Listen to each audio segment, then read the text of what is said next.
Jovan Buha! Buha! Yo, I'm Jovan Buha, Lakers beat writer for The Athletic, and welcome to another Lakers postgame reaction show. Just got back from Crypto.com Arena, where the Lakers won their 5th straight game and 17th game, for the 17th time, rather, in 21 games to improve to 37-21. They're 16 games above 500. They beat their crosstown rivals, the LA Clippers, 106-102. They did so despite missing Rui Hachimura and losing Austin Reaves at the end of the first quarter. We'll be covering the updates on both of those guys and how the Lakers won this game. A little bit of a new post-game format here that I'm going to be sharing with you guys. One new category, and one category is rebranded. But before we get into it, you guys know the drill. For those watching on YouTube, please be sure to hit that subscribe button, turn on channel notifications, and like and comment on this video. For those listening on Apple Podcasts, Spotify, or your podcast platform of choice, please be sure to follow, download, and leave a 5-star review. Shout out to the Late Night Gang. Shout out to everybody. See Jake from State Farm, Slick Vic, Glenn, Cardcorn, Dart Dan, Mervin, T, finally caught alive. This is actually like, it's relatively late, but last live was right after midnight. Lee Baggy, Adam, Rob, Bloodhound. Make sure you guys are liking if you are watching right now. If you've not liked the video yet, please do so. If you have not subscribed to my channel yet, please consider doing so. First category is now going to be the overarching thoughts, because sometimes I will misspeak and say overarching takeaway number one or something and kind of blend those two together. So I want to clarify that this is now overarching thoughts, and then takeaway will be a little bit later in the show. So overarching thought for me is this is who the Lakers are. And at this point, we have this sample size of, it's been over a month and a half with them as the best defense in the NBA. They just had 6 straight games allowing 102 points or fewer to their opponents, all 6 games post All-Star break. So it's like at some point we could theorize and look at the roster and be like, well, they don't have a rim protector, and like they don't have a wing stopper playing like 35 plus minutes a night, and or like an all defense type guy or whatever.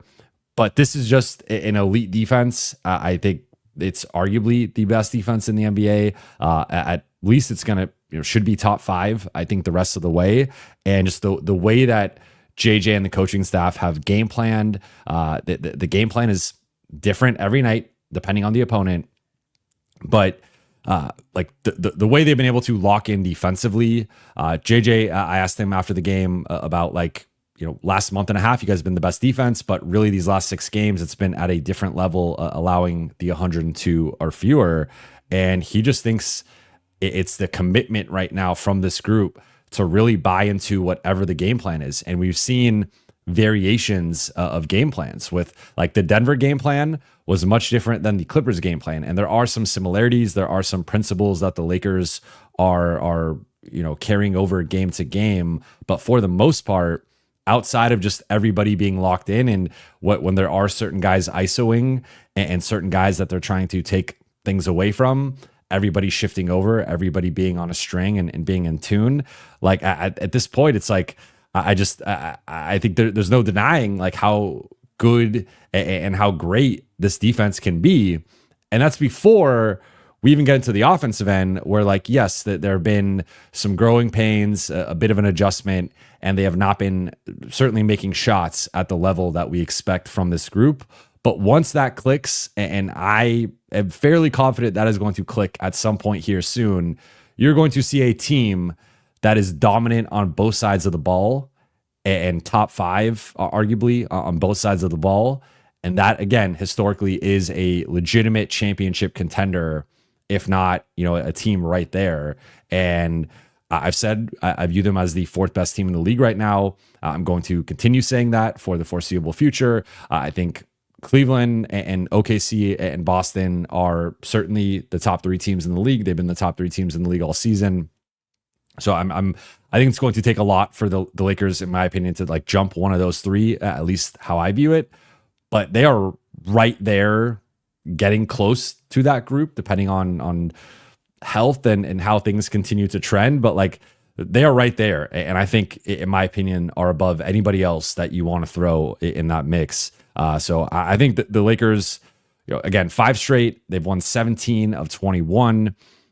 It's just been a remarkable stretch here from them over the past month and a half, and it's really been the defense carrying things, and then LeBron and Austin, and now more recently Luka, just being great offensively, and like that being enough. Like tonight, they lose Austin late in the first quarter, and it ends up being only LeBron and Luka scoring double figures, and that's enough to still beat this talented Clippers team that, like, I mean, they have Kawhi, they have James Harden, they have Zubats, didn't have Norman Powell tonight, but like, that's not a bad team, on the opposite end. And like, it didn't matter that the Lakers, even losing Austin, it was just like, okay, we're going to run everything through LeBron and Luka. They are going to put on their capes and be superheroes offensively. And then defensively, they're going to fit into the system, and Vando and Jordan Goodwin and Gabe Vincent and Trey Jemison and DFS. And like, it's just, they're throwing these banshees, as JJ likes to call them. So I think my overarching thought at this point is like, I think that the defense had already proven itself. So I don't want to like say that this was the game where all of a sudden I believe in the defense, but I think what we're seeing right now is a special stretch of defense, and what we've seen over the past month and a half has also been a special stretch of defense. And I think, because I'll talk to people at games, and they'll be like, yeah, like I think the offense is going to get better, but the defense is going to get worse, and maybe that ends up happening. I'm not saying they're going to be the best defense the rest of the way, but like, I think they've shown a certain floor defensively where I would be shocked if they're not at least the top 10 defense the rest of the way, if not in that top 5. So I think the defensive end has really been carrying the Lakers. They've really crafted an identity on that end of the floor, and even losing 2 big pieces in Austin and Rui in this game, in a big game, standings wise, like it didn't ultimately matter. They had Jordan Goodwin step up. They had Gabe step up. Vando, Jemison, Dalton had some big baskets off the bench. So like, they just had plug and play. Like that's kind of how this group has been going on a month plus now. And I think at this point, like, they are who they are. They are who they're showing us they are. And yes, that there are some offensive hiccups and some things that need to improve on that end, but they're getting by with the level of offense they're getting right now. And they're just being dominant on the defensive end. And I really think that's who this group is turning into. Next segment is going to be notable performers. And I feel like sometimes with the overarching thoughts, I take the big picture approach. And then even sometimes with the takeaways, I try to contextualize things and keep a big picture approach. And sometimes I feel like I don't touch on the individual greatness sometimes with some of the guys. And especially tonight, I think LeBron and Luka. So Luka, it was his 26th birthday. He drops 31, still struggles from the floor, 9 of 22, 3 of 9 on threes. But he loves killing the Clippers. He has a history killing the Clippers in the 2 previous playoff matchups that they had in 2020 and 2021. And tonight, 31 points, only 2 rebounds, which it's rare for him to have an off night from the glass, but 5 assists, including a big one late to, I believe it was LeBron, and 3 steals. So he continues to be active in passing lanes and be disruptive, and 6 turnovers, 5 fouls. He did get into foul trouble, but didn't foul out. He had 5 fouls with 5 minutes left, ended up not fouling out, but he looked more like himself offensively. He was mismatch hunting. He hit 2 big threes against the Ivica Zubats, which I'm sure brought some PTSD back to Clipper fans with those Clippers Mavericks series. But I mean, Luka was questionable. He didn't get they didn't announce he was playing until about like an hour before the game. So despite him still, again, finding his legs, finding his rhythm, and it big a game he could have theoretically taken off just because he's still dealing with this calf situation and trying to get through it. Like, he played on his birthday. He played well. He hit some big shots late. And I think really with Luka, I know the numbers again have not been great, particularly from like a field goal percentage or 3-point percentage perspective, but the amount of pressure that he puts on defenses and teams just constantly having to put two on the ball. Like, you can quantify that. And I know advanced metrics do quantify that, but like, it is really hard to quantify the impact of Luka constantly triggering 4-on-3 opportunities for the Lakers. And then, LeBron James is one of the people in the 4-on-3 making a decision, either going downhill or finding a teammate. Obviously only when LeBron is out there with him. But I thought Luka, again, those two shots against Zubats were huge and really gave the Lakers some separation late. And then LeBron really carried things early, especially through the first like 3 quarters. But he finished with 28 points, 13 rebounds, has really stepped it up on the glass, in addition to being much better defensively over the past couple months. 3 assists, a steal, 4 turnovers, 12 of 21 shooting, 2 of 7 on threes, just 2 for 3 from the free throw line. Continues to drive and not get calls, though he was a little bit more jump shot heavy tonight.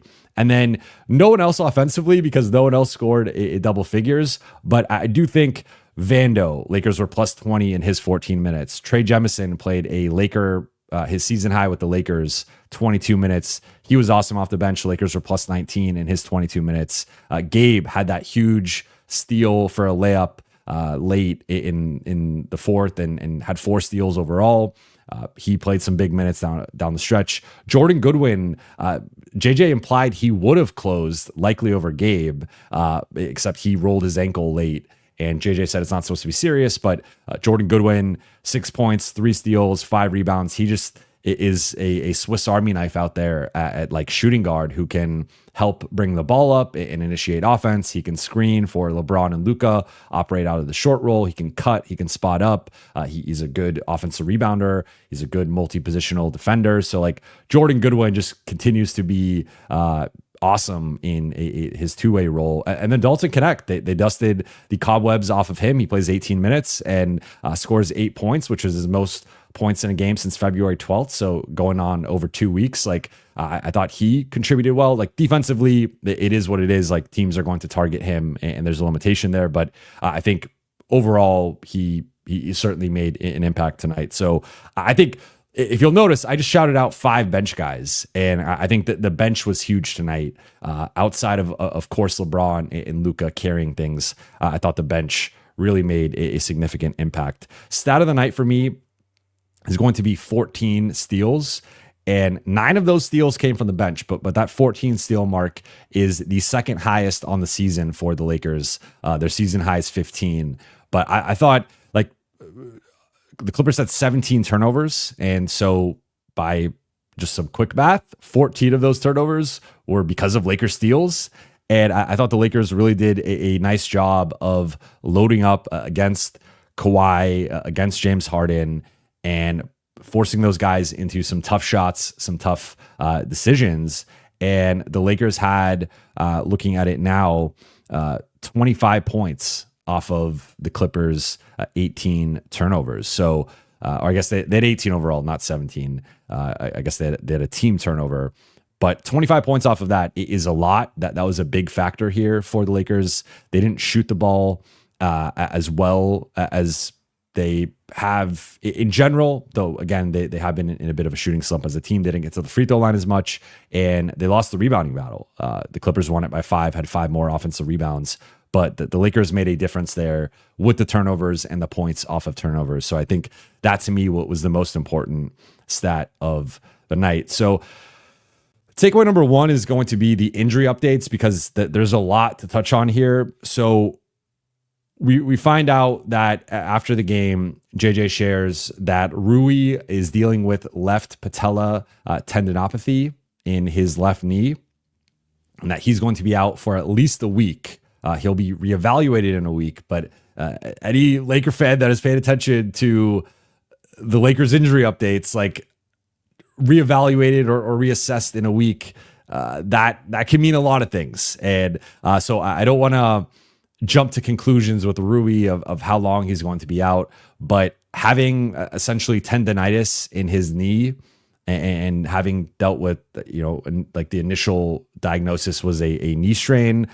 It's not the worst situation. He didn't tear one of his major ligaments or something, but it isn't a minor injury necessarily. So it's kind of somewhere in the middle, and it is going to be something to monitor in terms of like how long he's out and how severe this ultimately is. I guess the 1 week evaluation leaves some room for optimism, but I would be highly surprised if he plays in that Saturday game against Boston. So not having Rui for that game, like that is a big blow for that game specifically, just with the way that Boston plays, the makeup of their roster. I think that's a big game where Rui would be critical in that game.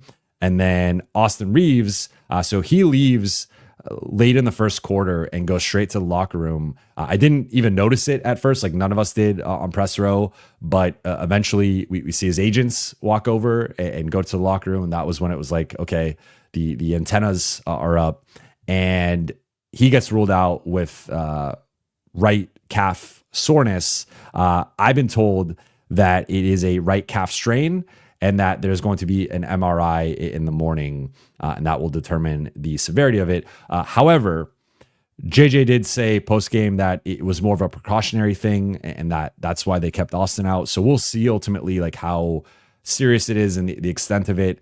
But that is potentially another big blow. I would say even bigger blow, just with how important Austin has been offensively, him being the co-pilot with Luka and with LeBron in a lot of those bench lineups, and just the level that he's been at. Like, people have been talking about him putting up these all-star level numbers, talking about, do the Lakers have a big three? And like, to lose that type of guy, especially when you just lost Rui for a little bit, at least, like those are their third and fourth options offensively. So a group that's already been struggling offensively is now losing its third and fourth options and does not really have a clear way to address that, because again, as I mentioned tonight, like, no one else scored in double figures. And sure, Dalton can score in double figures some nights off the bench. DFS, Jackson, Gabe, like, but those guys aren't consistent with that. I don't know if you can rely on that every single night. And certainly, like, the Lakers offense, I think in the short term, for however long Austin and Rui are both out, and even for however long one of the two is out, like the offense is going to take a hit. And that is something that they're going to have to overcome. And really, I think, overcome with the defensive end and transition and just creating havoc defensively, getting out in transition and being more of a playmaking team on that end of the floor, and that leading to the offensive end. And then, as I mentioned, Jordan Goodwin apparently rolled his ankle, and that's why he didn't close the game. So I think the Rui and the Austin stuff, and then again, there's various times where guys will collide and like kind of look like LeBron got hit in the ribs at the end of the game, and like you don't know what comes of those interactions, because Jackson, remember, got hit and then he went back into the tunnel and had to be stretched out last game, but then he was questionable for this game. He ended up playing, but like, you don't know how the in-game collisions or hits or whatever will affect the team down the road. But for now, Lakers play Sunday against the Clippers again, and I don't know yet what's up with Austin. Rui is officially out. Austin, I wouldn't be surprised if he's out, just from maybe precautionary reasons. Again, maybe he gets a little bit of a break here, but the Lakers are going to have to figure out the offensive end without those two. Takeaway number 2 for me is the bench mob and the identity that they are forming. So I mentioned it a little bit earlier, but Vando comes in and he's locking up James Harden. He was in Vando's vault tonight. James Harden finishes with 18 points, but he does so on 5 of 22 shooting, 1 for 10 on threes, and has 6 turnovers. Did have 9 assists, but 6 turnovers offsets that partially. Did not speak to the media after the game, which make of that what you want. But I thought Vando, I was surprised he only played 15 minutes, and I thought he probably should have played more, especially he wasn't in foul trouble And I thought he was really impactful in those 15 minutes. So I thought that should have been closer to like 20, 22 minutes tonight, but played 15 minutes, made a significant impact in there. As I mentioned with Trey Jemison, 22 minutes, what was a Laker high, but he just comes in and mucks things up. He's a big physical presence. And, I thought tonight he had a block, had some good defense. There was a couple times, Zubats got the better of him, and he talked about that post game. He is in Trey, but 5 points, 6 rebounds, a block. Lakers were plus 19 in his minutes. Like that's about as well as a guy like Trey Jemison could do. And again, looking at I think all things considered, Jackson had the better game and had a couple big blocks, but the Lakers were minus 15 in Jackson's 26 minutes.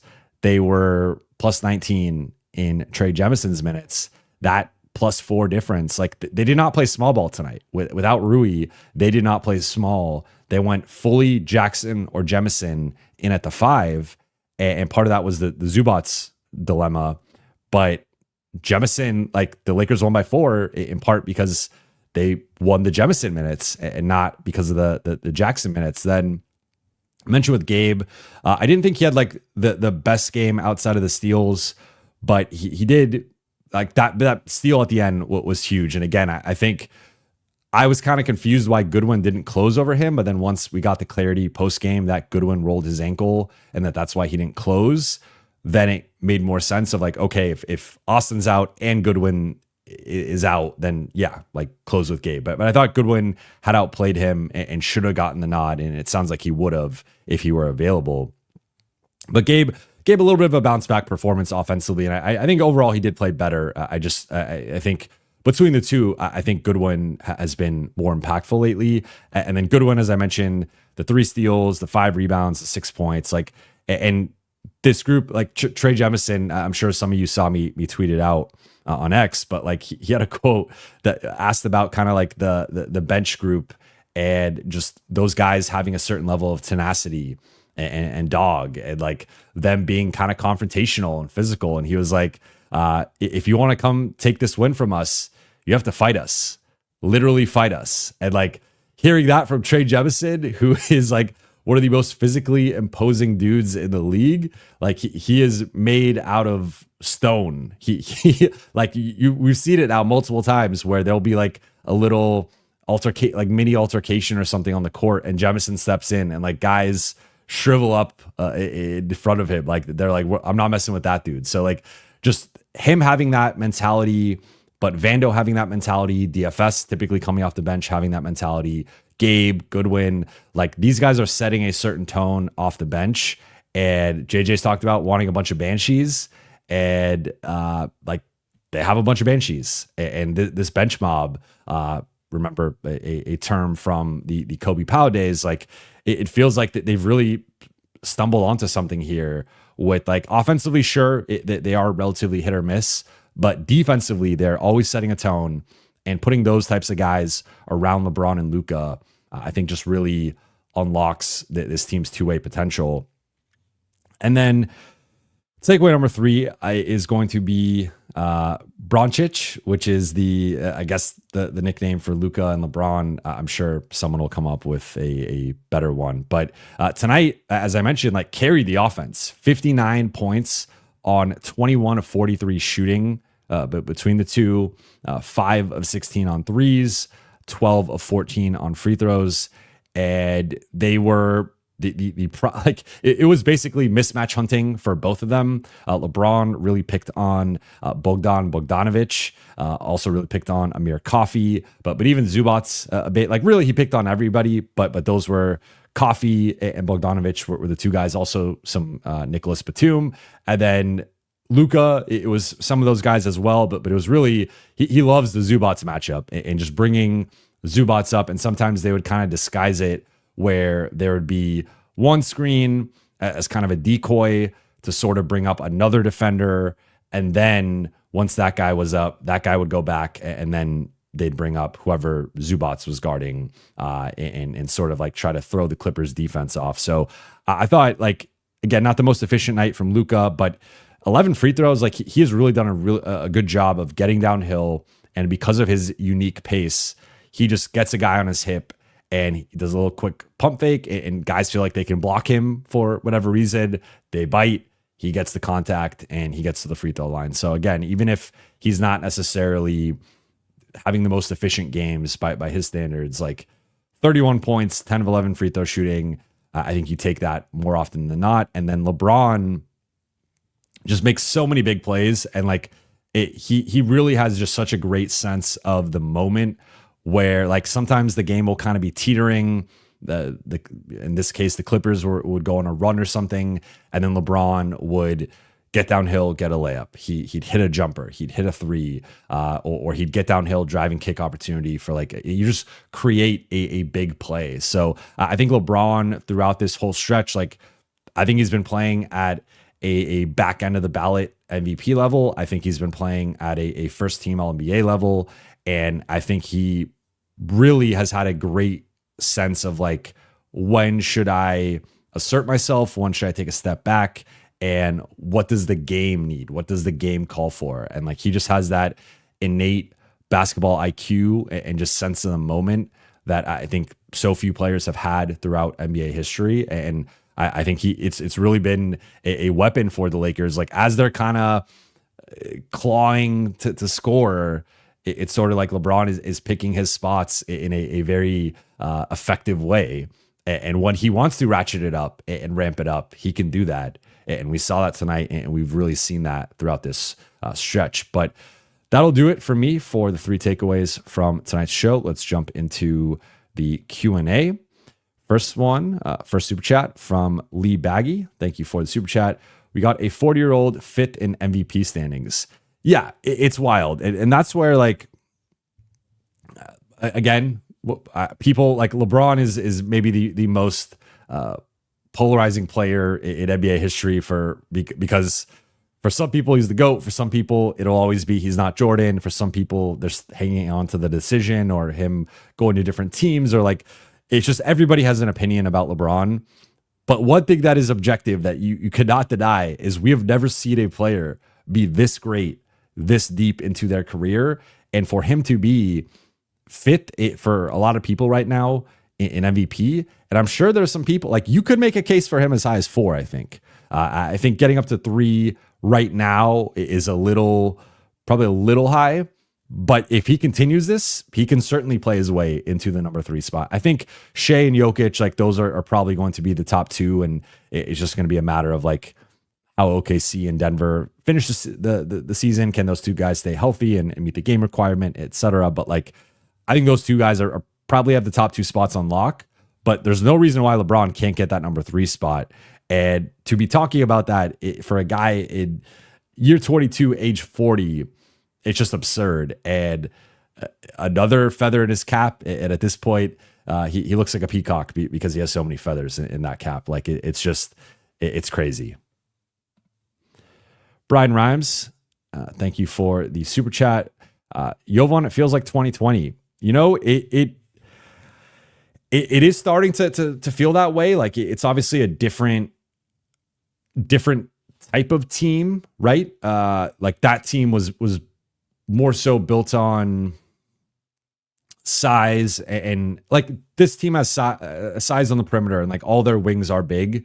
So I think because sometimes they go centerless, or because Jackson Hayes is like 230 pounds and not 270 pounds, like, people kind of view it as like a small team, but they're not really a small team. But I think to your point, like, I guess I was just trying to point out some of the identity differences here, where it was like a younger LeBron, 80 in his prime, and a bunch of defensive-minded role players.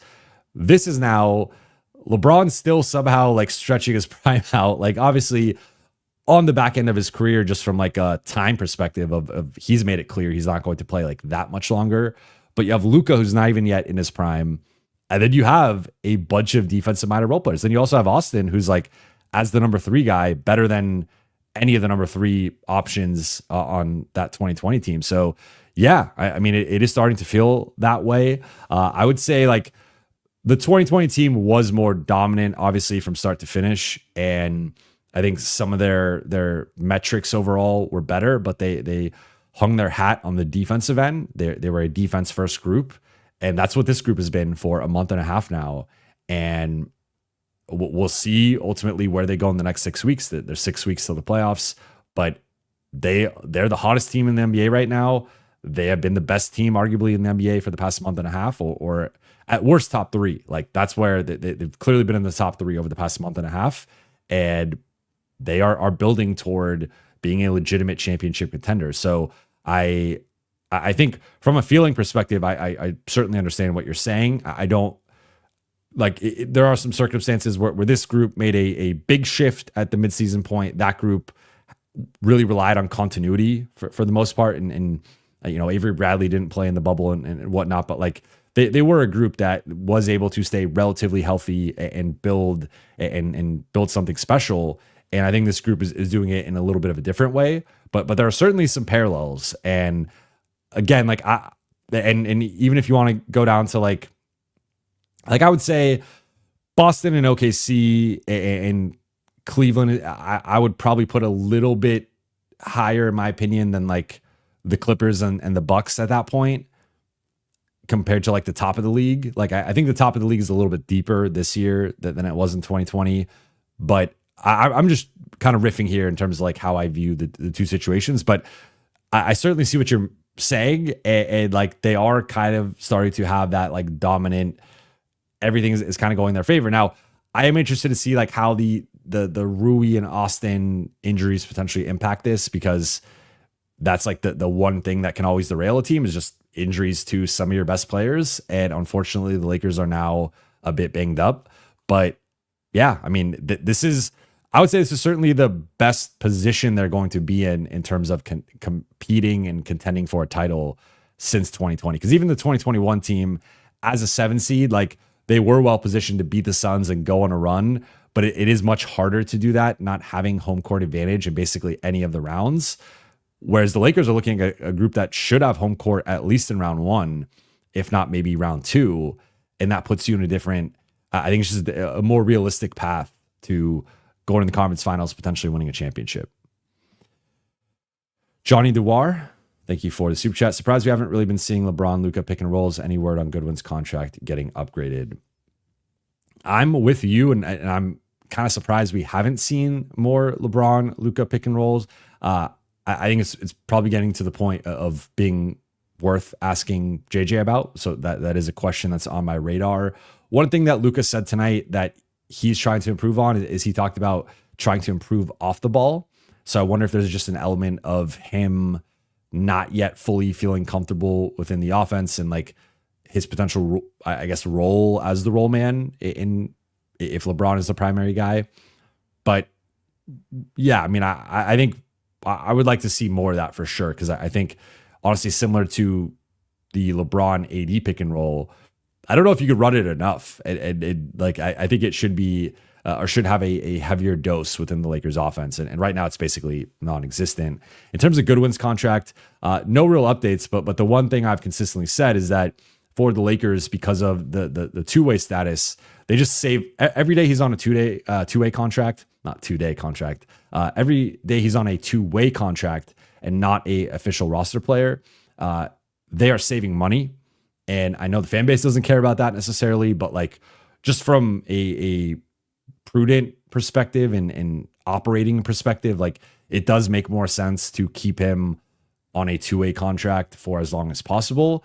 Now, the second he is up against the games limits, and I don't think he's going to reach it as constructed, if I'm not mistaken, but he might get a little close. If he gets to the games limit, that's where I think that they should convert him then, and not like play around and be like, oh, well, if we just wait out another week, we could save some more money and then convert him like final day of the regular season. So I expect him to be, as things stand, and based on what the Lakers need, I do expect him to be converted at the end of the season, as late as is possible, and then be on the playoff roster. Because JJ said it tonight. JJ's like, he's going to be a rotation player moving forward. And part of that is going to be Rui being out and Austin potentially being out. But another part of it's just like, he's kind of become the ninth man. And you could argue that, like, depending on the night, depending on the matchup, he maybe should be like the eighth man. So I think like I think he's going to get a multi-year contract longer term, like later in the season. But for now, I think the Lakers are just saving some money, which, like, again, I know fans don't tend to care about that, but like it is a smarter move from like a management perspective. Jan, thank you for the super chat. Keep stacking. Darvin Ham 2023. Hey, you know what? Some of those quotes apply now, right? My voice just cracked talking about Darvin. Good times. And thank you for the super chat again. LA, thank you for the super chat. All I gotta say, these guys are playing hard. Salute to them. Another Darwinism. We got some Darwinisms here in the super chats. But yeah, I mean, these guys are playing. This is as hard as I can remember a Lakers team playing in quite a while. Probably to go back to like that 2020 or maybe the 2021 team. Braden, thank you for the super chat. If this was last season, all these close games would have been L. So impressed by our team over the stretch. I hope AR and Rui are okay.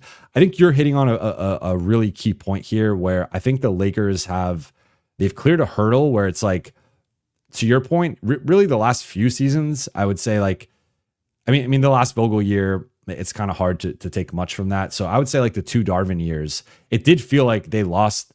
I know that like record wise, they had a good clutch record in I think one of the 2 years. I forget which one, but it did feel like that they had a knack for blowing games, for having game winners hit against them. And sometimes it just felt like you could kind of tell when a game was going off the rails against the Lakers.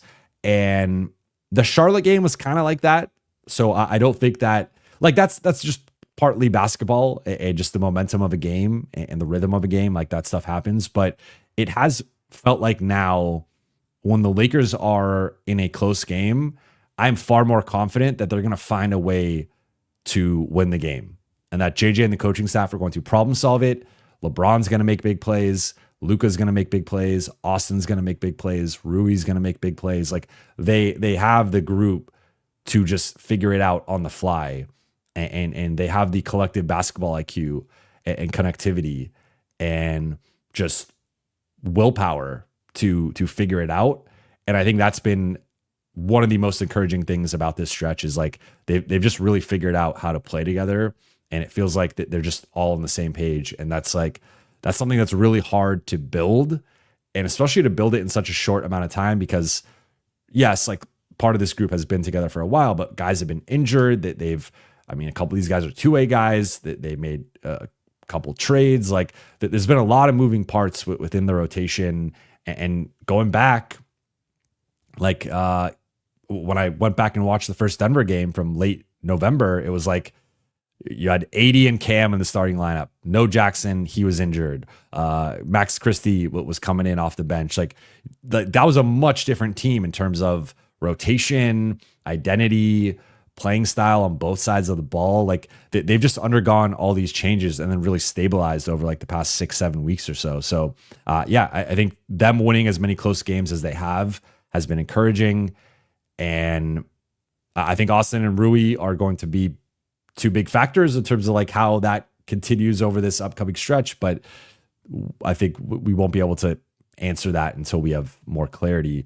Jazz_Sing, thank you for the super chat. Every time Trey plays, I feel like he's about to mess someone up, and I love it. Hope AR and Rui get well soon. Also love this energy the bench guys had. Yeah, again, like the bench guys they really carried things, especially on the defensive end.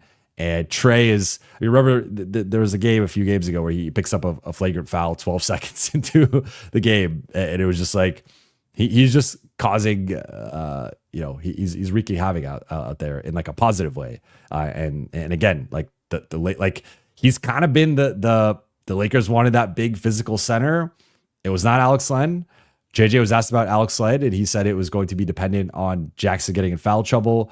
Jackson technically did not get in foul trouble tonight, but clearly, like, Jemison playing 22 minutes, I think does not indicate that they want to play Alex Len. Like, you could have played Jemison 15 minutes and played Alex Len 8 minutes, right? But they clearly were like, we're only going with Jackson Hayes and Trey Jemison tonight.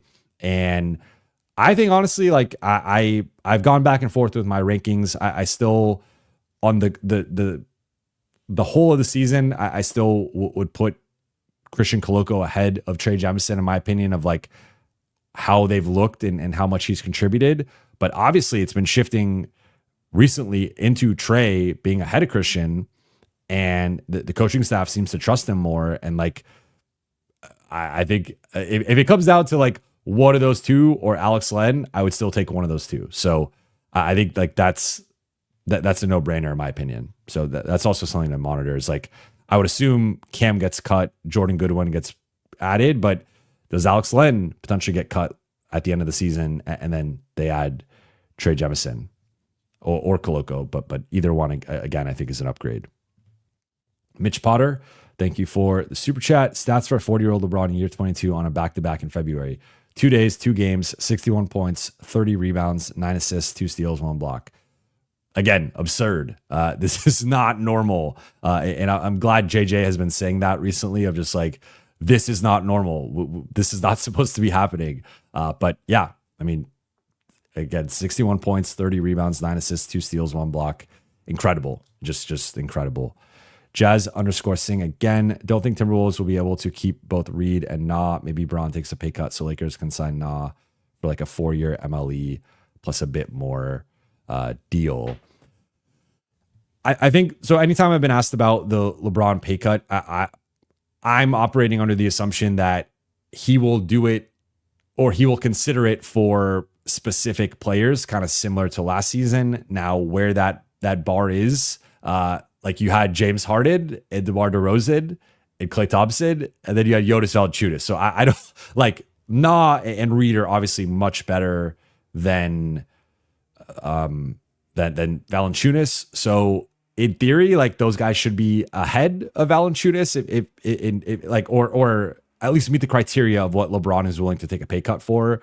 But like, I think Reed is going to stay in Minnesota, and they're going to just figure out maybe a way to trade Randall or something and restructure that kind of core. But with Nah, I think there's a chance he's available. And if he is, then if LeBron is willing to take the pay cut, or the Lakers could go down the road of, can you salary dump enough salary to get below the tax and open up the non-taxpayer MLE? So that is an option as well.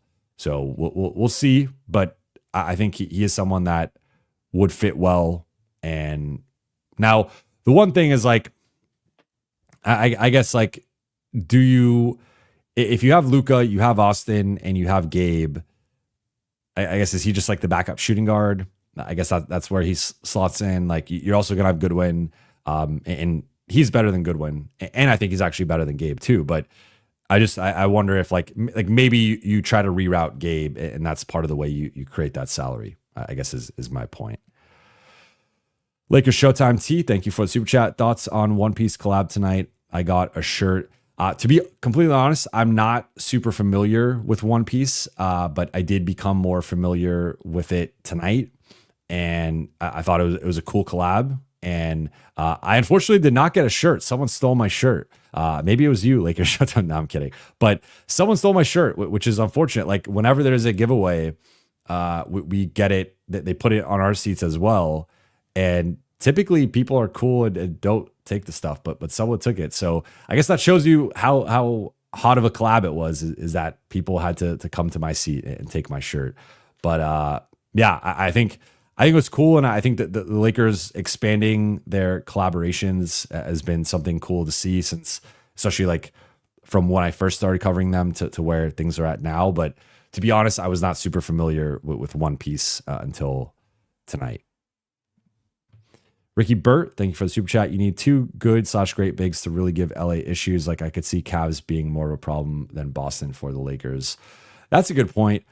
I'm still like, and we saw, I mean, they have given, like, I mean, at least up to this point, they played those 2 teams collectively 3 times, and like Cleveland gave LA much more problems than Boston did. I think you're kind of onto something there. I don't know if one, like maybe like I think Denver is going to really study the film and try to come with a different game plan, and like maybe Jokic is great enough to be the guy that's like, you don't need that second big necessarily, though I guess depending on how you view Aaron Gordon, like maybe you could put him as a good big, and then Jokic is a great big.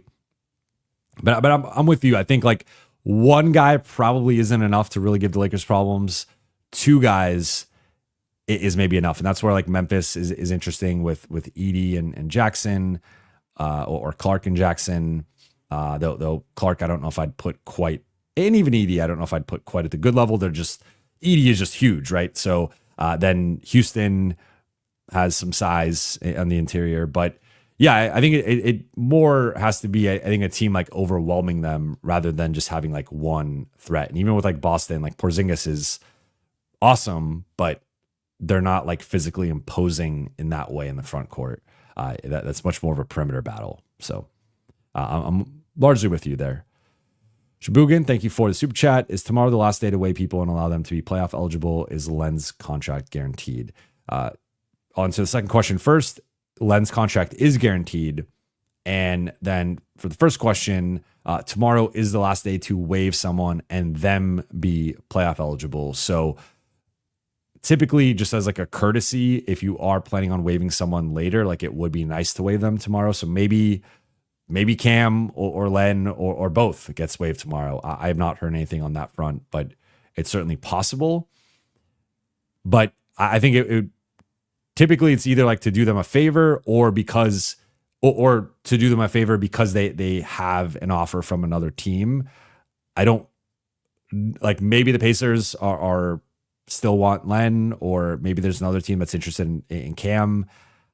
I mean, I don't know with Len and the Pacers, like after maybe seeing the 2 games he had at the Lakers and being buried on the bench, maybe they changed their mind. But yes, like tomorrow is the last day to waive someone and then be playoff eligible. If you wait till the end of the season, they can still be signed somewhere else, but they will not be eligible for the playoffs, which obviously sucks for those players, though.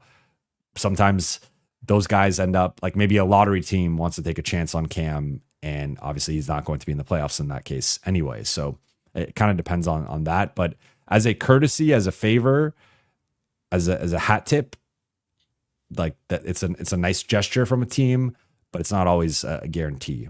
And one thing too is like they can technically like, so let's say the Lakers are looking at it and they're like, okay, we're going to the last day of the season, we're going to sign Jordan Goodwin, convert him to a 2-way contract. So your 2 options are you can waive Cam tomorrow and do him that solid, or you can wait until the final day of the regular season and then like you're paying him either way. So you're not saving money. So there's no difference other than letting him out and letting him have that option.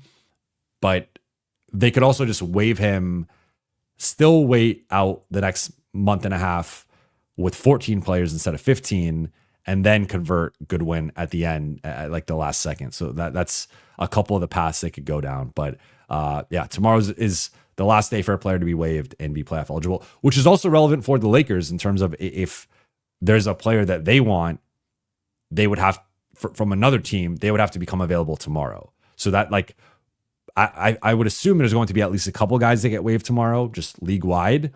And that's going to be something that the Lakers need to monitor in terms of, is it a player that is better than a Cam or whoever they end up waiving? I think it will be Cam though, but among the options. And then like, what's the next move? Like, do we try to add that player quickly? And then maybe later in the season, once the prorated amount has dropped, then they cut Len, then they replace Len with Goodwin. Like there's several paths that they can take with this, but tomorrow will be a day to monitor not only for the Lakers and what they do with their back end of the roster, but also for the rest of the league.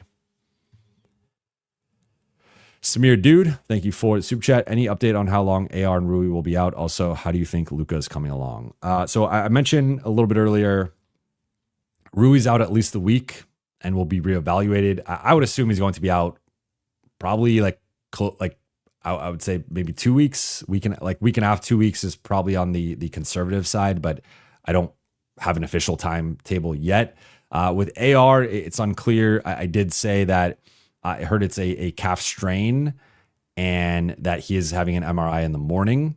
So that is something to now JJ downplayed it post game. And called it precautionary. So we'll see what like it's either more the JJ side or more of it's a strain and he's getting an MRI, and like that might indicate a little bit more serious.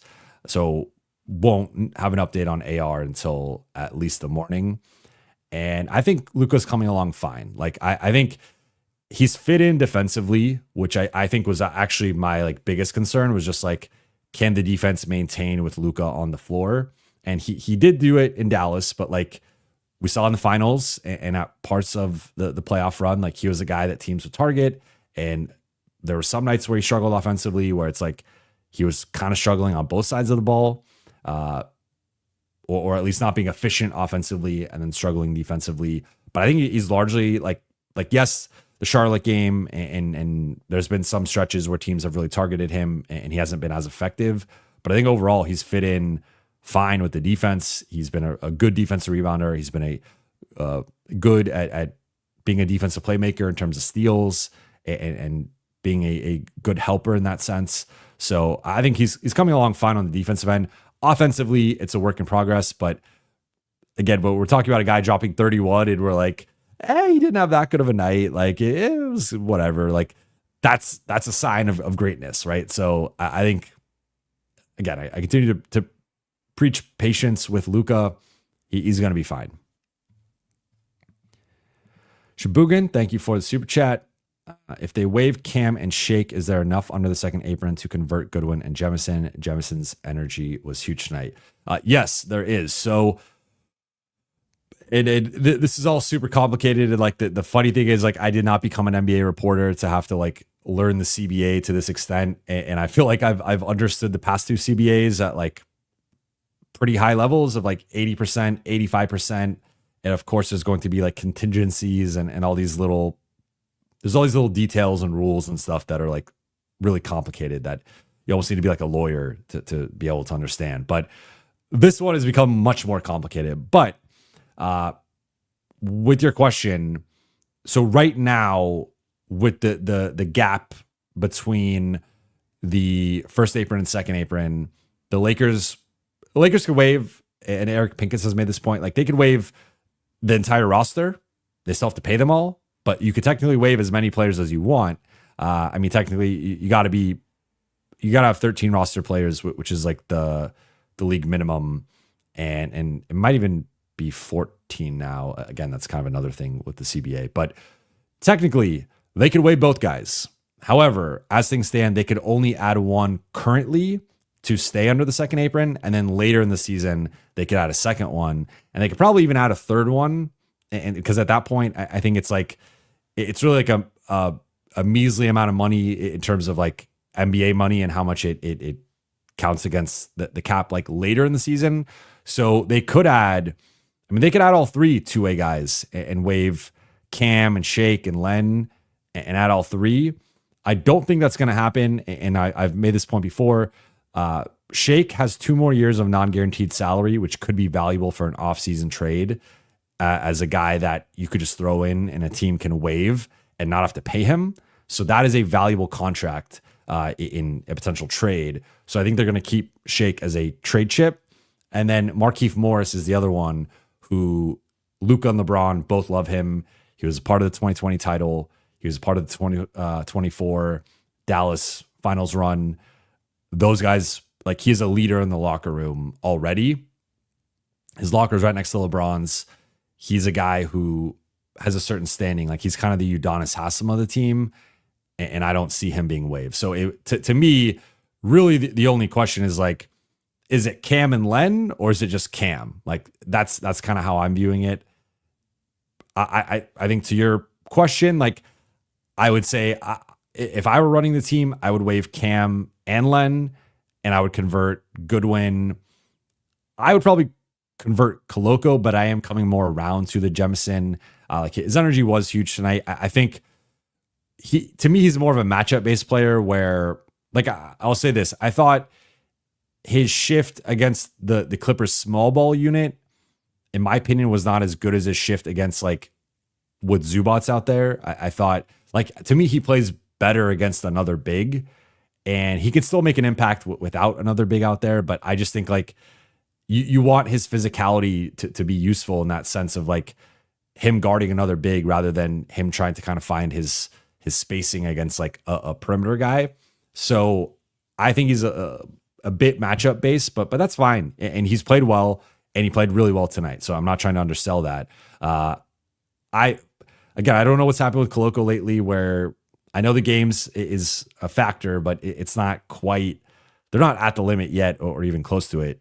So I guess Jefferson's ahead of him. And if that's the case, either one is a better option than Alex Led. So I'm good with it either way. Michael D, thank you for the super chat. Really feel like everyone is being held together by a thread. I have a sinking feeling another big injury is coming to one of the top 4 to 5 guys. Well, that is a bit doom and gloom. I'm not going to lie. I mean, I've been making the point that like they have been pretty top heavy in terms of like the top 8, and they have really struggled to find additional contributors. Now, I think Goodwin has emerged as that 9th guy, and maybe Jemison is the 10th guy, or maybe Dalton starts to play better now. But losing Rui and Austin potentially for if they're missing both those guys against Boston, I'm not saying they can't win that game, but that game becomes much tougher in terms of just like having the firepower. Because I think the one thing I'm interested, because for me, I'm always operating under like what's like the counterpoint here, or like what's the like I think no team is perfect, no scheme is perfect. So with the way the Lakers have been playing, I've been trying to kind of rack my head around like what team could give them problems, because right now no one's really been able to give them problems, at least on the defensive side. And I'm like, well, they have been playing some lesser offenses and some teams that like I think some of that, like Minnesota was a bit banged up. The Clippers were without Powell, like whatever. Lakers had their own injuries and situations there too. But I'm like, okay, Boston is like a great example of that team has a lot of firepower. They could drop 130 on any given night, and they are going to shoot 53s. So, and they're going to be trying to get their lick back against the Lakers in Boston. That's always a big game. Crowd super animated. Lakers-Celtics rivalry. So I think Boston is an interesting test case, because it's like, if you're going into that battle without 2 of your top 4 offensive players, like, yes, you still have Luka and LeBron. They could both drop 30, 35, 40 and will you to a win. But the margin for error is much slimmer without Austin and Rui defensively. So I'm not going to make any predictions or projections about who's going to get injured or if there's going to be another injury. But I do think like the Lakers could only absorb so many injuries and like still be okay. And I think that they are getting to that that cliff of like one more guy goes down and they are in a really tough spot just from like a depth perspective. Shabugan, thank you for the super chat. Isn't Shake non-guaranteed? Yes, for the next 2 years he's non-guaranteed. So I mean they can waive him. But he's guaranteed for this season. So none of the guys right now currently on the official 15-man roster, they can just like waive and get that money off the books. The money would still be on the books. But the thing with Shake is that his next 2 seasons are non-guaranteed. So that is an attractive trade chip, because you can acquire Shake and then just cut him. Or you could have him for next season, but then it's really an expiring minimum contract, because then you could waive him in the next offseason. So like that has some appeal to teams, rather than like that does not apply to Len. He's on a 1-year deal. He's expiring. That does not apply to Jackson. That does not apply to Cam. Like all those guys are expiring minimums. So having a multi-year minimum allows you some flexibility in trading. So that's why I think Shake, and I think he's making a little bit over the minimum, or it's a little bit of a higher minimum, but still like, I think Shake, because of that contract. Now look, the Lakers, we could go back to the Mo Bamba and Malik Beasley situation. Like they did not handle that maybe in the most prudent manner. So I'm not saying that the Lakers are mistake free in terms of how like their contract decisions. Maybe they Don't want to admit the Alex Len situation was a mistake, and they end up cutting Shake and Cam, and like those are the two cuts.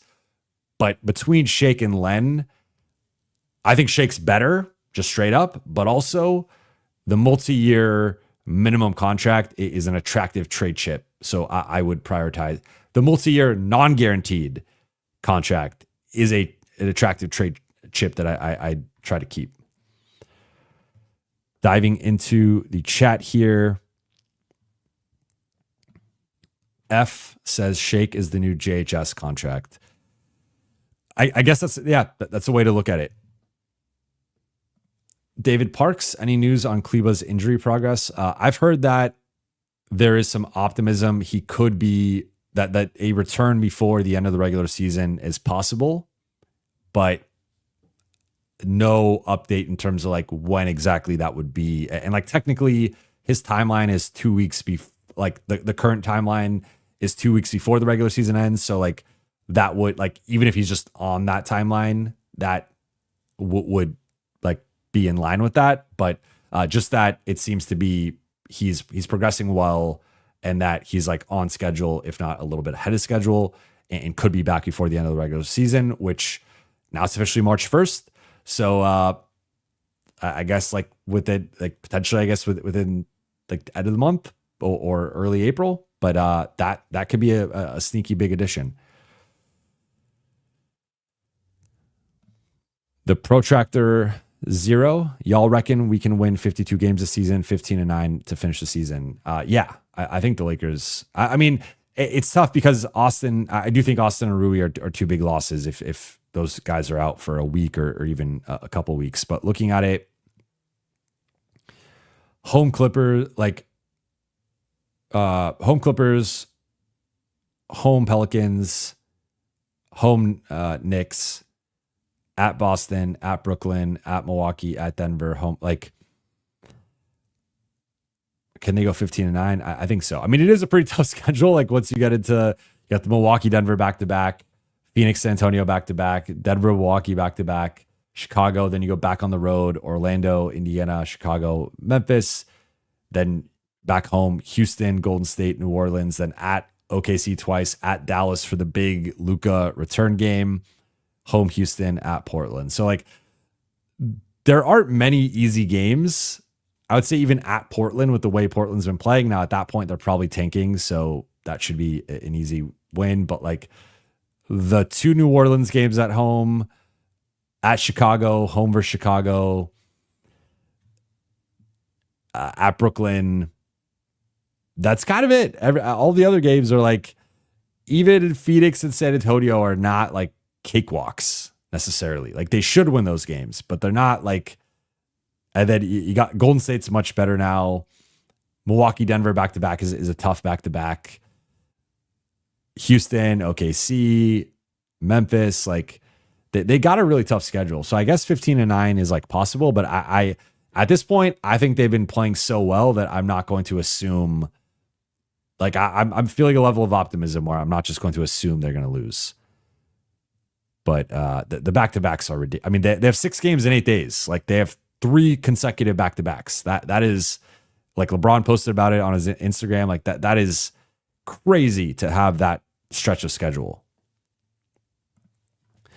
William Rodriguez, Len was a horrible rush decision. We should have given him a 10-day to see how garbage he was. It was obvious after the first game. The one the one limitation there in terms of offering him a 10-day was he was about to get a fully guaranteed contract from Indiana. So between the option of getting a fully guaranteed contract and a 10-day, I think he would have just kept his initial word with Indiana and gone there. But I'm with you. I think the Lakers, it's sometimes, it can be like the shiny toy syndrome of, oh, look, this other team wants Alex Len and we need a big. So let's offer, like, hey, we could offer you a bigger role. And then it ends up like, if you actually like did a deep dive scout on him, I don't see how you could have come away with that thinking that he was better than Koloko or Jemison or like a rotation caliber guy. Like I came out here, I was a wet blanket, and I know some people were upset with me, But when they made the move, I tried to be like the voice of reason of just like, this dude is not good. I just watched 45 minutes of film on him. I went through his numbers. He's been basically a garbage time center in Sacramento for 3 straight years. They've opted to go like Trey Lyles over him. They've opted to go small over him. He's just not very good. And I feel vindicated with the way the 2 games went. And it wasn't even about like being right. It was just like, this is what I saw. And it's been validated by like, he's looked just as bad, if not worse, in LA. So I think him signing a 10-day was never a realistic option, but I think they probably should have just let that one be, let Indiana get him. And then like, I mean, Bismack Biyombo was a guy who signed around that time. He's had some good games for San Antonio, just signed. He was on a couple 10 days, then signed for the rest of the season. So like that's, in my opinion, it would have been a better alternative. And I've been a Bismack guy going back to 2 summers ago. I thought they should have signed him over Christian Wood, but that's a different conversation. But yeah, I mean, the Len situation is clearly a mistake.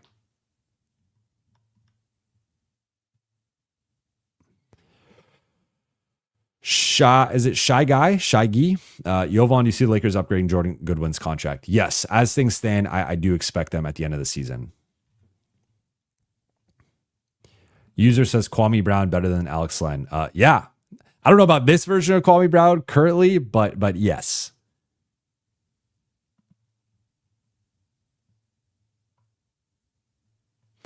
No username 12. Led was supposed to Zubats. I don't know if you're supposed to be definitely not supposed to be Zubats.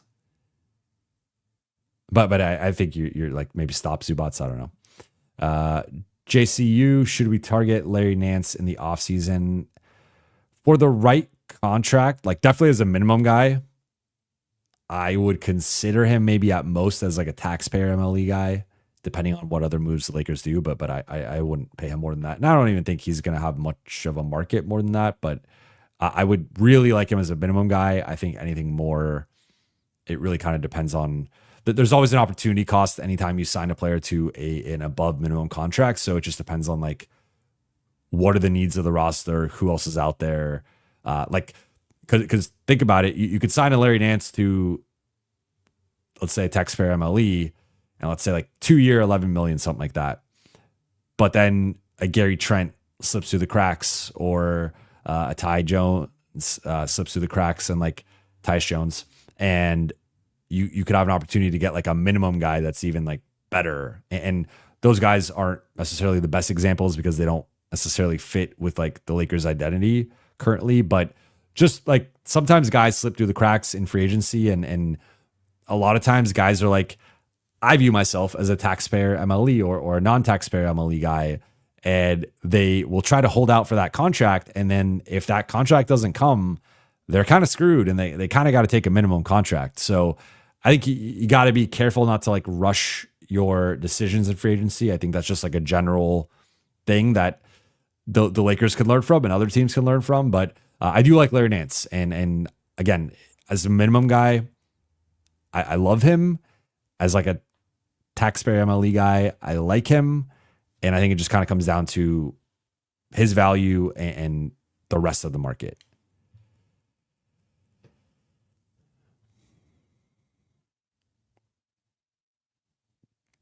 I love the just like going through random Lakers centers and saying that they're better than Alex Len. Lakers media member asks, can we get Chris Dunn? Let me see what Chris Dunn's contract is. 1 sec.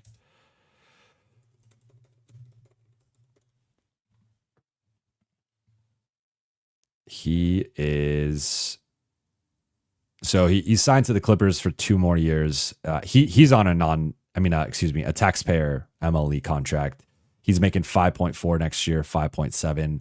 I don't anticipate the Lakers and Clippers making another trade anytime soon. So I'm going to say that that's probably unlikely.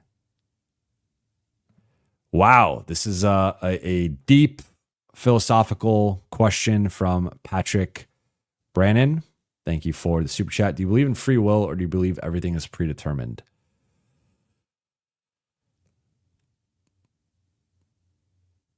I believe in free will. I think there are I mean, now like I want to kind of stay away from like the spiritual, religious part of this question, which I think there is an undertone of that. But I will say I believe in free will, and I do think some things are predetermined though. Like it so I'm kind of like, I believe in both, but I lean far more on the free will side.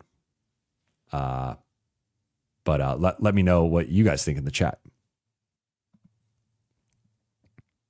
Oh, I missed one from Michael D here. Thank you for the super chat. LOL, to contrast my doom and gloom, let's say our best case scenario, Kleba is back and ready and looks okay. Where do you think he falls in the rotation? I think he's right there with Goodwin probably for like the not like, I think it seems to me, and maybe depending on how long Rui's injury is, I wonder if that, like sometimes the one way a guy loses his starting spot is just an injury and like the new guy comes in and plays well. I think it's unfair to the incumbent, but like if let's say Rui misses like the next 3 weeks and then it's like late March, and if they're rolling and DFS is playing well, like do you want to disrupt that and yank DFS and put in Rui? Like that's a tough decision to make as the coaching staff. So point being, like let's just go with the OG starters right now. Jackson, LeBron, Rui, Austin, Luka. I think those 5 guys are rotation locks. And then I think DFS, Vando, and Gabe are the other 3. And then I would put tentatively Jordan Goodwin as like number 9. I think you could make a case for Kleba as high as number 9, or probably more realistic like number 10. And he could be back up to Jackson. And you can go with the more stretch 5. I mean, you could theoretically even play them together because I think Kleba can function, like Kleba or Jackson technically can function more as like a 4 defensively. Like we saw Jackson. I mean, Jackson's been playing the Minnesota game was guarding McDaniels. The Denver game was guarding Gordon. So like they've been using Jackson not against centers and preferring to use Rui or DFS or Vando against centers. So there's a lot of different ways you can use him, but I think the familiarity with Luka, the pick and pop threat, the Lakers don't like technically Rui or DFS is like their stretch 5, but I think Kleba allows them to play him there and also maintain a level of size. And like you could get really funky with it where you could go something like Luka, DFS, Rui, LeBron, and Kleba, and probably switch 1 through 5 across all 5 positions and have multiple shooters around LeBron and Luka. And now you have 3 guys who can all space the floor. One of them a really good cutter and Rui. Like I really like that potential lineup. So I think there's a lot of different ways that he would fit in and give the Lakers some flexibility. So if he can, and it's a big if, right? Because we've seen it with Luka, we've seen it with other guys, like coming off of an extended absence, coming off of a surgery, it takes time to get back into form. And also now you're learning, a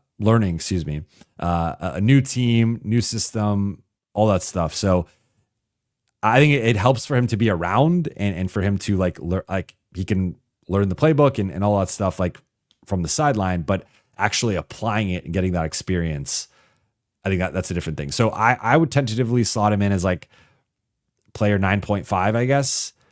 But I think he has a real shot to crack the top 10. Like I think he's, again, depending on what happens with the back end, like I'm assuming they waive Cam, put in Goodwin, but I think he's better than Len. I think he's better than Bronny. I think he's better than Shake. And I think he's better than Markieff Morris. So like, I think by process of elimination, he's almost automatically the 10th guy. I also think he's probably better than Dalton. I think that could be a matchup based thing. So yeah, I would probably put him at like 10, but with the upside of 9.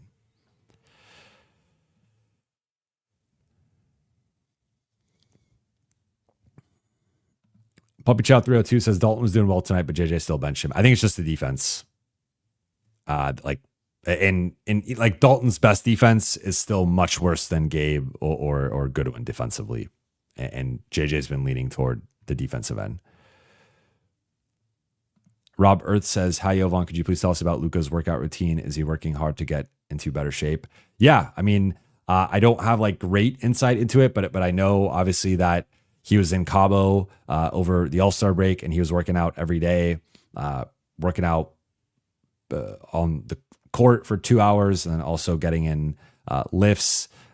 Had his dad with him, had his trainer with him, and he has been, to my knowledge, in the gym every day at the facility and getting shots up, working out. So I think he is working toward getting into better shape. I think he's made progress too. Like I think go back to the first Utah game and look at how quickly he lost his breath in that game. And he was just barely playing over 20 minutes. And then look at where he's at now. I think that there's a significant difference between Luka's conditioning just in the past like 2 weeks, let alone like where it should get back to, which is I think a higher level than this. Kane Carter, I like this one. What would you say is the biggest difference between role players now versus back in the day? I think role players now, and look, I'm going to bring back the LeBron discussion about hyping up the game and talking about the evolution of the game and positivity and all that stuff. Like, I think role players now are more skilled than players back in the day. And it's not, I only say that because I think the game, especially over the past like 10 to 12 years, has really evolved. And as we've seen teams play more small ball and take more threes and space you out, you have to close out. Like something like go back and watch a game in the 80s or 90s and look at the distance that they cover defensively. And a lot of times it's like it's a lot, it's heavy around the paint, and sometimes you're going like paint to the corner, and there will be exception. There's always exceptions, right? So you can cherry pick a possession and find an exception, but like just based on the geometry of the court and the way that teams ran offense, it was a much more paint and post up heavy game, and that was more physical. But the trade-off was like you did not have to work, like you did not have to cover as much ground defensively. Then go back and look at like the end of that Minnesota game and the ground DFS, or excuse me, the Dallas game, and the ground DFS covers from the top of the arc to the corner. And like just think about how often guys have to rotate corner to corner or top of the arc to corner. And it's because of the way the game is now, of spacing you out, attacking you off the dribble with better spacing, taking more threes. Like back in the day, you could close out a little bit shorter, and you could be more selective with like who you are going to give shots to. And even then, there were a lot of role players who, if you have an open shot, if you're not comfortable with it, you're probably not going to take it. Now it's been like ingrained in everyone's brain. If you have an open three, even if it's Jared Vanderbilt, who like is not a good shooter, if you have an open three, you got to take it to keep the defense honest. So I think the game has just evolved into a different way that, I believe in basic evolution, and I think the game will be better 20 years from now and 50 years from now, assuming we all exist. So I do think like the evolution of the game and the ability to shoot better at a higher volume, more guys I think can attack closeouts, and like it felt like more guys back in the day were like specialists, and now it's kind of like there's more. There's still specialists for sure, but like it like Jackson Hayes before games will shoot threes and like make them at a pretty high rate. I don't think the average center back in like the 80s and 90s was doing that. I just think there's been an evolution with AAU and social media and player development and all that stuff where like guys are just doing it at a higher level. Now, we can't get into the debate of like the fundamentals of the game and like how that stuff has changed. And certainly there's parts of the game that have regressed, but I do think the average role player right now is a bit more skilled than they were back in the day.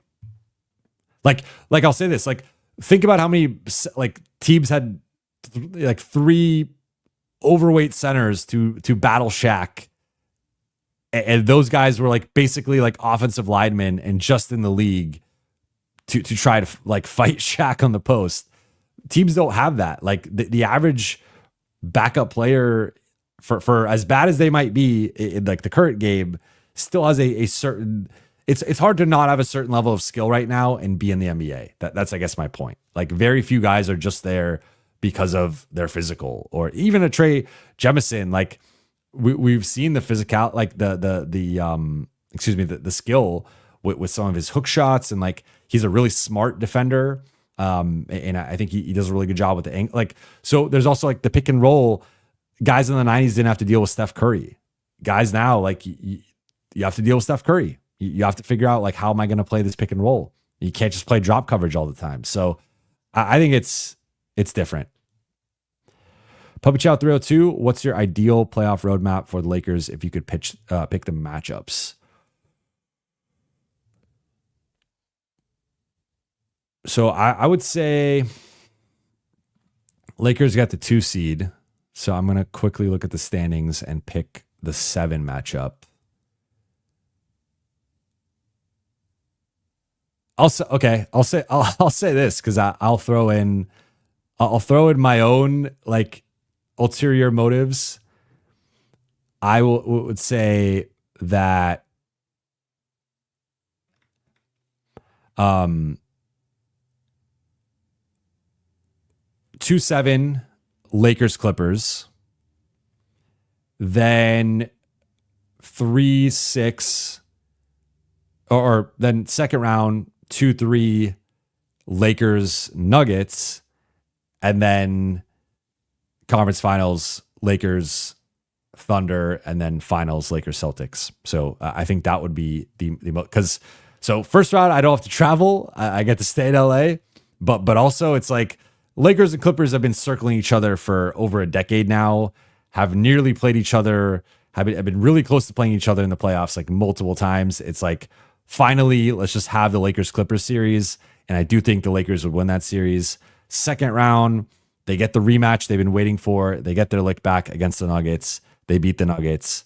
And then conference finals, they're on the opposite side of OKC. They face OKC. And then finals is Boston. Like, I think that's the most fun playoff. Like, if you want me to say like like I could give you the easiest one. Like that's probably I guess like Dallas, but like 80s is out the rest of the season, and they get Dallas, and then they get like Memphis in round 2, and then like Denver knocks off OKC, and they get Denver at the conference finals, and then Cleveland beats Boston somehow, and like or the Knicks beat those two are well, they're going to be in the conference finals. I don't see how, but like I guess I still think, despite Cleveland's maybe matchup advantages against the Lakers, I still think Boston is the better team. So, yeah.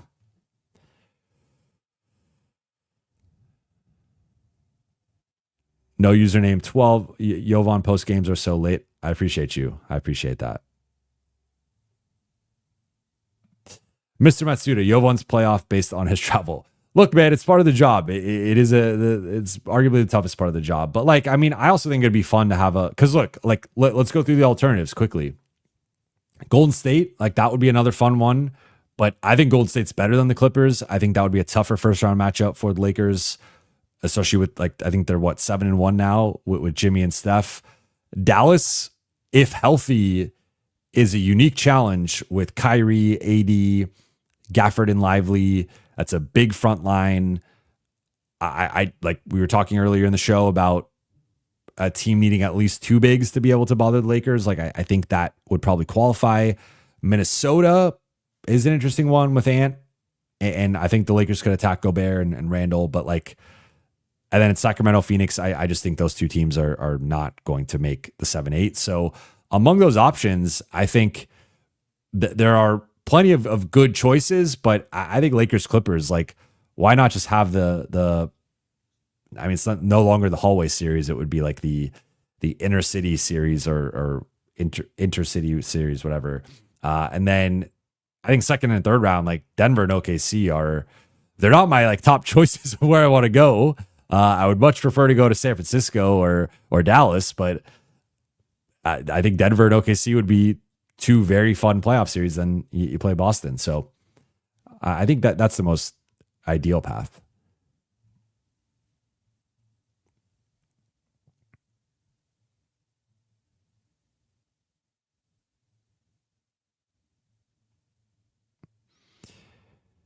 I'm not sure what OG Green Machine was saying about with his high ass. I'm not sure what that is in reference to. Okay, I see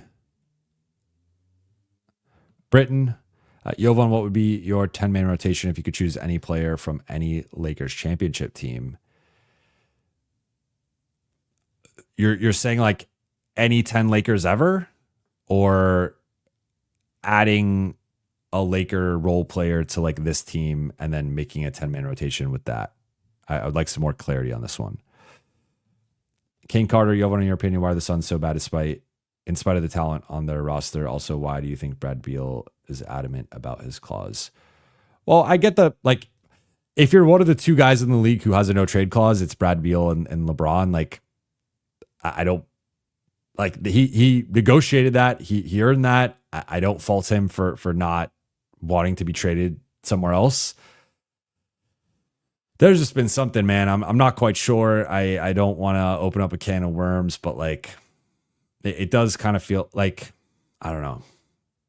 There's just been something weird with Phoenix, like going back to even before this era with the Chris Paul, DeAndre Ayton, Mikal Bridges, like the way they kind of collapsed in that series. Then Luka rips their heart out the next year. Then it does kind of feel like with KD, like the end of Golden State, the end of Brooklyn, the end of Phoenix now, like it just feels like there's always, like on paper, he seems like a relatively low drama individual and just like a hooper and whatever. But then it feels like the last three situations he's been in have all kind of flamed out. And I think the Golden State one was a bit more unique because of the circumstances there. But even just looking at Brooklyn and Phoenix, it was like those were two situations tailored more around him, with him as a centerpiece. And it feels like, I don't know if like he's just not happy or there's stuff behind the scenes that leads to it. But like, it just seems like it's always been a toxic environment with him kind of. And yeah. Kevin Cambridge, Jovan, did you see the AMC A-list is going up to 4 movies a week instead of 3? I did not see that. That is nice. I have not been like, it's a weird time for movies. I was actually looking to potentially go see one tomorrow with it being an off day. And then there was like nothing really out that I wanted to see. So unfortunately, I'm not going to be using it this week, but that's good to know. L.A. Jovan, if you didn't choose journalism at USC, what do you think you would be doing today? I think I'd be a psychologist. I had some interest in psychology. I've always been interested in like how people tick or what makes them tick and how people work and just sort of like, I think in a non official way, like I think I'm really good at reading people, especially people like close to me in my life. And I've been told I give really good advice because I try to be, in general, I try to be empathetic and like put myself in the person's shoes and not, I think a lot of people give advice based on like what they think they would do or what they think the person wants to hear. And I try to put myself in their situation, in their psyche and kind of like think about it through that lens. So I think psychology is something that definitely still interests me to an extent, but obviously I really, since like I was 17, I was like, there's nothing else I could do other than cover the NBA. And like, I've been a man on a mission, and so far the mission's been going well. And as F says here, those skills still apply in journalism. Certainly, they help with writing, with analyzing things. Yeah, I don't know what's going on outside my place. Efren, thank you for the super chat. Shout out Late Night Gang. If AR and Rui are out extended period of time, how can we manage any hopes? Doing work, Buha. Thank you. I appreciate that. I think they manage. It's by committee. It's obviously with Rui, I think it's a little more straightforward of like DFS starts, probably play a little bit more Vando, a little bit more Gabe, a little bit more Goodwin, a little bit more Dalton, and that collectively kind of replaces that. With AR, it's a little bit trickier because I think you could also see more Dalton, Gabe, and Goodwin, but none of those guys can replicate AR's ball handling and playmaking and shot making. So you certainly take a hit there. I think even with Rui, for as much as I've argued for DFS over Rui as a starter, Rui is at a different level offensively compared to DFS, and he's also at a different level offensively compared to Vando. So like those guys can come in and do some of the things he was doing defensively, and if not, just be better defenders, but they can't replicate Rui's offense. And maybe DFS has like a hot shooting night, and he has a night where he hits like 5 threes, but like Rui was walking into 12, 14, 16, 18 points. And I think it's a little bit harder for those guys to have a similar impact on the offensive end.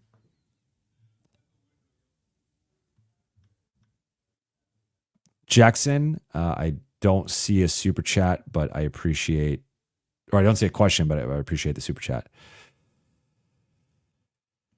Puppy Chow asks, who in the next gen has the Mamba mentality? You know who I think it is? I think it's Wemby. I think Wemby's got, like, Wemby for a guy who has had that much scrutiny and expectation and pressure. I think he's very leveled. He's very grounded, and he's just all about like working. Like, I think that the crazy thing with Wemby that I don't think gets talked about enough is like how much work he has to put into his body. Like he really, like he stretches a lot. He does the plyometrics, and like they really are trying to fight Mother Nature in terms of like guys that big tend to have foot and knee and ankle and just lower extremity injuries. And he's really avoided that for the most part. Of course, now he's dealing with this very unfortunate situation with his shoulder and the blood clot, but that's like Brandon Ingram had that too. Like it is just kind of a random thing that isn't preventable by necessarily like working out or you know, whatever. So I would say Wemby. I think otherwise, I do think I'm not saying he has the Mamba mentality necessarily. I do like Cooper Flagg's mentality. I like Ant, but Ant's, I think, wired a little bit differently. I view him more as like, yeah, I know he always gets the Jordan comparison, but like I think he is a little bit more wired that way, where he's super competitive, but I don't know. I think there's some nuances between like Kobe and Jordan, and I would put Ant more on the Jordan side. Luka, I think, like, you know, I know the Lakers internally have compared him to Kobe a bit, and JJ's talked about that. Rob's talked about that.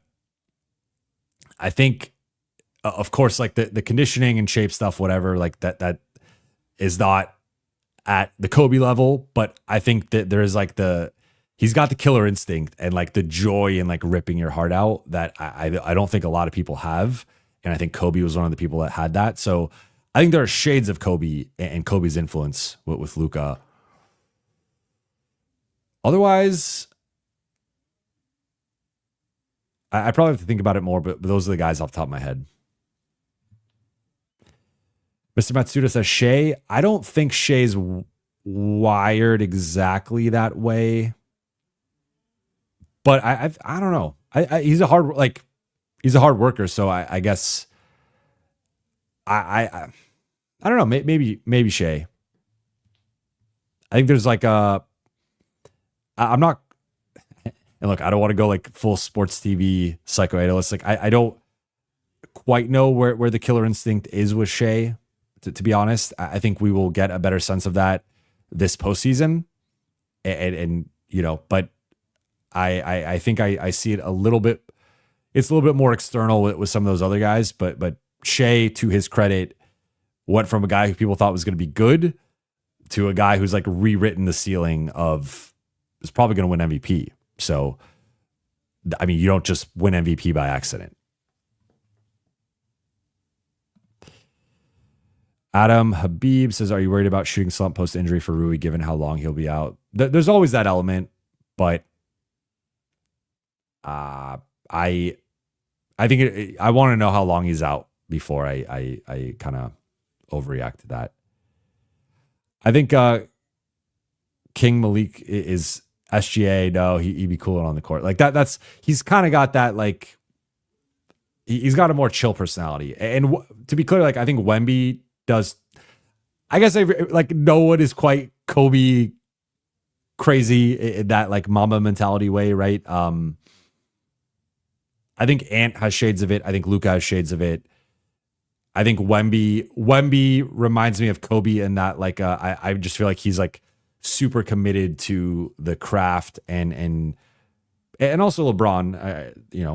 I don't want to overlook LeBron within that, but I was asked specifically about the Mamba mentality. RR asks, I think they will sign Goodwin and potentially Jemison. JCU, is Jarrett Allen a realistic target in the offseason? I don't think so. I don't think Cleveland's giving him up. Throwing a lies, is JJ really this good as a coach, or is it more the team? I think it's a combination, but I think JJ is really this good as a coach because I don't think like. I think I don't think the Lakers have for as good of individual defenders as they have with guys like Vando and DFS and Gabe and the way LeBron's been defending and the way Rui's bought in and stuff. Like some of that I give credit to JJ, but like I don't think the Lakers have the defensive talent on paper to be the best defense in the league for like this long of a stretch. I think if you told me top 10, maybe even top 5, like I think that's more believable. But for them to be the top defense in the league for over 6 weeks, you got to give the players credit for executing it and for playing as hard as they have. But you have to give the coaching staff a lot of credit because I think they are squeezing every ounce out of this group possible. And I think, again, maybe this group, like, ceiling wise, top 7, top 8, you can kind of convince me in that range. But to get them from like that level to top 1, best in the league, I give JJ and the coaching staff a lot of credit for that.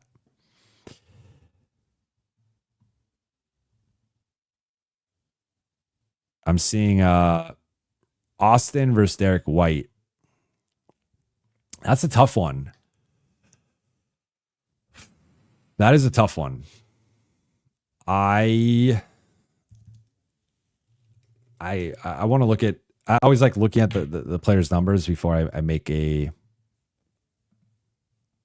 proclamation. I'm not as so 16, 4 and 4. But the defense 39%. I mean, but my cop out answer is I think Austin's better offensively, and I think Derek White's better defensively, but I think the gap between them is bigger on the defensive end. So I think I would lean White, but I think it's close. And maybe you could convince me that like it's sometimes it's tough when players don't have the same skill set to kind of compare them, because I think it depends on like the context of your team. Like I do think White is a bit more plug and play, but I think Austin's pretty plug and play too. But like if I needed more of a shot creator, an offensive player, I would lean Austin. If I kind of have the versatility to go in either direction, or I need more of a defensive guy, I would lean White. So I do think those like circles are a little bit more or a little bigger with White, or more versatile with White. So I would lean White, but I think it's really close.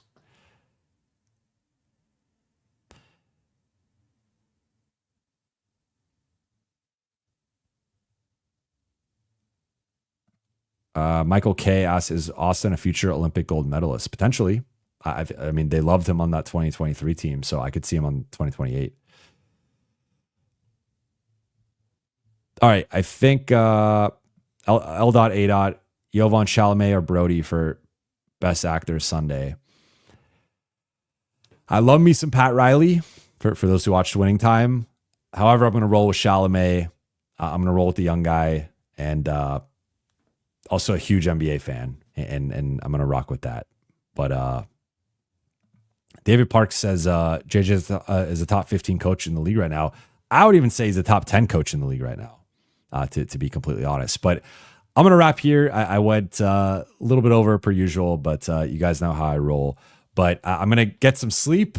I need some of that. And I'll be back re-energized, refocused on Sunday after the second Lakers-Clippers game. We will have an update, hopefully, on Austin Reaves. And Rui, it sounds like, again, probably won't be until next weekend. We'll have a better idea. But should have an update. Like, if the Austin injury is serious, I'll probably go live tomorrow and at least talk about it and then write about it for The Athletic. But outside of that, assuming the Austin situation is not serious, I'll be back on Sunday, post Lakers Clippers, and then back next week with typical 2 episodes of Buha's Block and going live after every game. But that'll do it for today's show. Thank you all so much for watching and listening. For those watching on YouTube, please be sure to hit that subscribe button, turn on channel notifications, and like and comment on this video.